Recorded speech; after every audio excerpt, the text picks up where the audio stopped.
All right, Lagos, what you just heard is an excerpt from the book Sarai's Culture Day, written by an author who was with us live in the studio, Tania Omotayo. Hi again, Tania. Hey, girl. So here's what came to my mind when I heard that you wrote a book. Okay. Where did you find the time? Oh my God, everyone asks me that. Book, like where? How?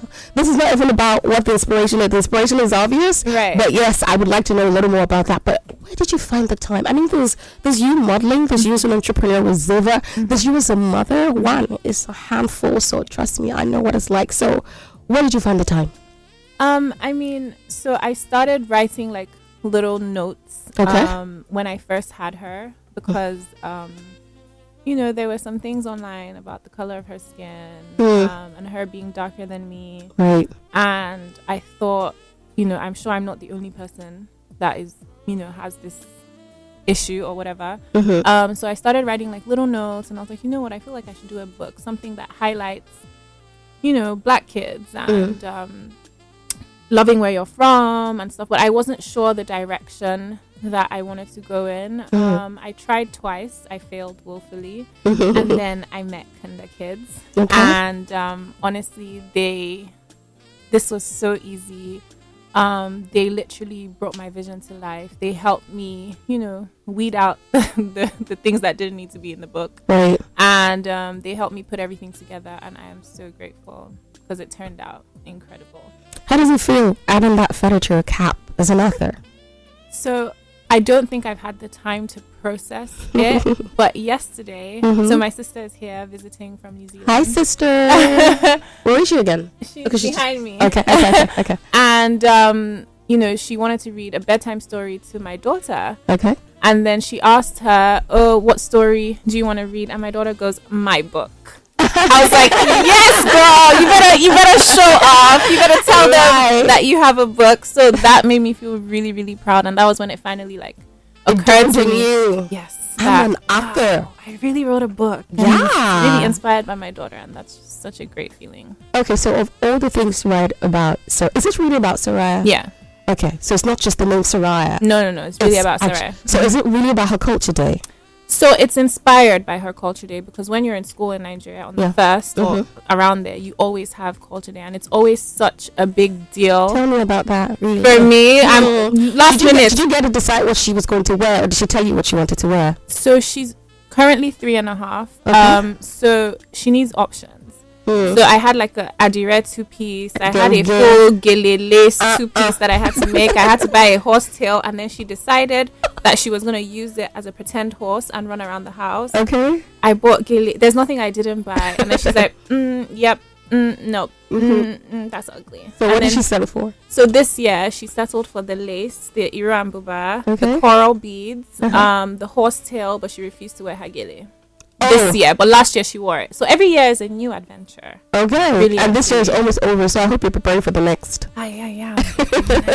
Lama, you want to come through with something? Yeah, so writing about, you know, self acceptance, right? That's what this book is about, right? How does that apply to you? Did you ever have a moment in your life where you had issues struggling to accept yourself or your color or your body, right? Was that a time in your life? I don't feel like I've personally struggled to accept myself, but I feel like people have struggled to accept me because I'm mixed. My dad is white, my mom is black. So to black people, they're like, no, you're not black. To white people, they're like, no, girl, you're black. So it's like, whose side do I belong to? Who am I? You know? But luckily for me, my parents are both extremely proud of where they're from. I speak both languages on both sides. So I was never confused. But I do understand that, you know, I wasn't looked at the same way. Exactly. But because my parents, you know, taught me to be proud of where I'm from, I never had to struggle. And I think that was what was important for me to put out there, like, be proud of where you're from. It's not a big, like, I'm proud. I speak, when people ask me, oh, what's your favorite food? Amala. I say it very proudly, and they're like, oh, you're so white. Do you get me? With what soup, though? I don't get. I don't get. What do you mean? Do you understand? Like, there's no question. But, you know, you see people and they're like, Spaghetti. That's not your local food. What do you mean? Yeah. So I've always been very, very proud, and I wanted to pass that on. I want my daughter to be proud. Like when you ask her, "Oh, where's your village?" Some days she says Austria, some days she says Nigeria. I'm like, anything you like, but it's very important for you to know where you're from and to be very proud of that. Yeah. Did your sister have amala yet? Pardon? Your sister. Have you introduced her to amala? To amala? No, I haven't, but she's had like pounded yam and that, but maybe this trip will do soup? amala. I'm always so concerned about the soup though. Why? Pounded yam and soup? What? Is it a goosey soup? Or is it like, I feel like pounded yam is a very versatile, it goes with anything. Amala is not on the same level. On a date or something.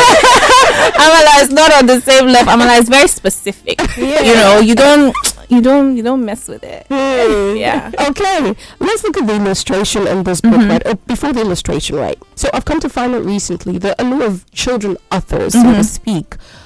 When you see the writing, in the end, it's not exactly specifically for children anymore. It's almost like a book for the family.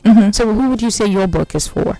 I think it's definitely for the kids. I had help with Kunda Kids, and they've done this for so long. They know what they're doing, so they were able to. We had a lot of conversations about what could not go in there because it wasn't like kid friendly or it was a bit too difficult. So I think it's definitely for kids, like they can read it. And we aged her in the book. She's 6, so that it applies to a wider audience, because if she was 3.5, why would a 6-year-old be reading about it? 3.5-year-old. So yeah. Okay, so for illustration, I think we should talk to Dolly at this point. Hi, Dolly.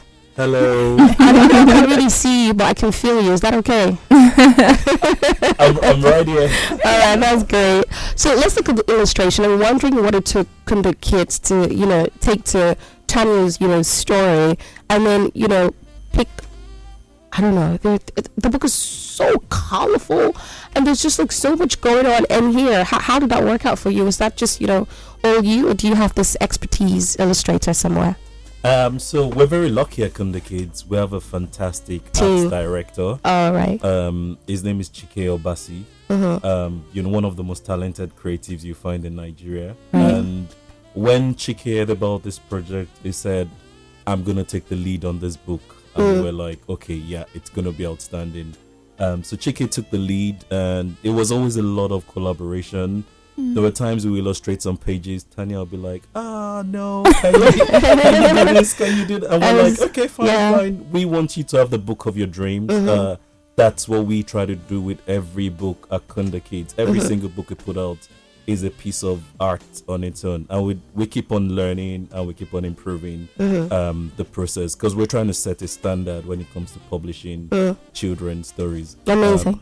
So it was really exciting working on this. We enjoyed this process. Is it working with Tania though? You try to call it sharp, but I'm just wondering what it took for you to have to chop off a lot of things that she thought that this should be in the book. What was it like working with Tania? You can be honest. Honestly, it's been pleasant working with Tania, and also because Louisa is the other co-founder of Kunda Kids. Yeah, she leads a lot of the creative side of the book when it comes to getting the stories perfected, and also balancing the illustrations, the art, and all of that.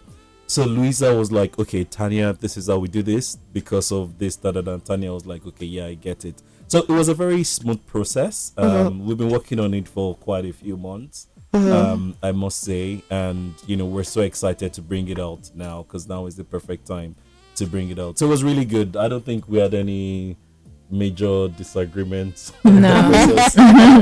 which that's to say nicely. That's to say nicely, though. Okay, so what's next? We have the launch on the 4th of December, is that right? Yeah, what's that happening? What is happening? Where is it happening? Where? Yeah, Tania, do you want to take that? So, am I saying the venue? Yeah. Oh, okay. I forgot the name. I know where it is. Okay. It's on the island. It's on the island. It's in Lagoon, in the same compound as Lagoon. But it's a name that I can't pronounce. It's like I wish you would have Yeah. But we have to go now, honestly. In the meantime, I think when I had the conversation I had with Dilly, we said we're going to invite some, children to the lunch, right? That would be great. That's happening. Yeah. So if you want to be at the lunch of this very special Books Arise Culture Day, please send us a message on our WhatsApp platform. The WhatsApp number is 0817 313 6193. 0817 313 6193. I think we can have 10 kids come on board. But before we go, because we just really have to go, I mean, there's so much bills to pay. I should tell you the Kunda Kids has something really new. We talked about it the last time Dilly was here, and that's should I call it the alphabet book? Can I call it that? Yes, the alphabet book, sort of, where you have, and it's really, it celebrates the African culture, where you have like A is for Africa, B is for basket, C is for calabash. Yeah, Yep. You just wouldn't find that anywhere, so it's out there. I don't know if it's launched and out there for purchase, but in the meantime, you can purchase Sarai's Culture Book by Tania Omotayo once, it's been launched on the 4th of December. Thank you so very much, Tania. It was so good to see you. You too. Thank you for having me. I love the Sarai. People love her more than me, honestly. I believe you. It happens. Yeah. We gotta go, Lagos. My name is Thelma Ilams. And my name is Nemma. All right, Lagos. We gotta go. Bye. You enjoyed this video? Hit the subscribe button for more. Leave a comment and like. Thank you.